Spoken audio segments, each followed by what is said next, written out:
Another interesting question is, where should you work? As a freelancer, you are more likely to work from home, and as a full-time or part-time designer, you are likely to work in a studio. Let's have a closer look at these options and some alternatives. Working from home sounds great, and it can be great indeed. No time wasted on traveling, squashing yourself into crowded trains and buses, or being stuck in traffic jams on a daily basis. I know several designers whose commute to work takes 3 hours.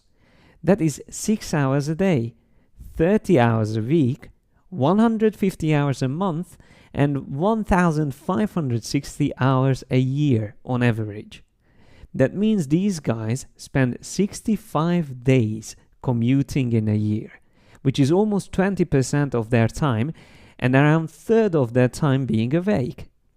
Of course, you can always make the most of your time commuting by reading, studying, or working, but it will never be as effective as doing it from the comfort of your home.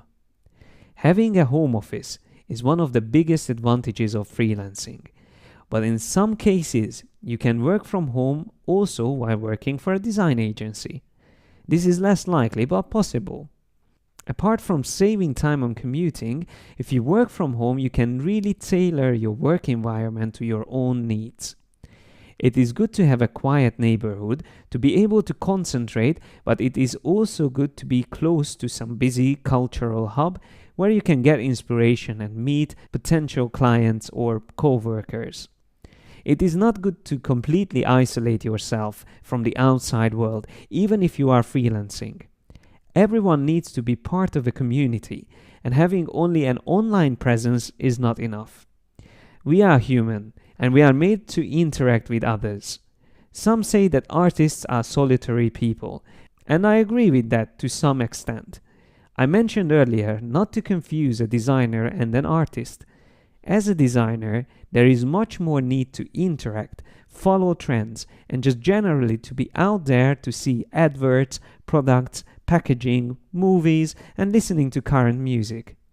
You won't have access to these things if you are locked up at home.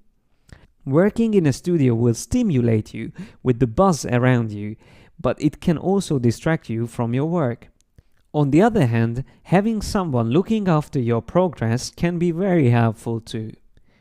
To get best of both worlds, you can also choose to work in alternative environments. You can rent a place in a co-working space, which is an increasingly popular way for all types of professions with a high percentage of creative professionals. This way you still have your own space, which is ideally not too far from where you live, but you are also close to other like-minded professionals that you can interact with on a daily basis. Another more adventurous alternative way of working is being a nomad designer, traveling around the world with your laptop and doing your work on the way.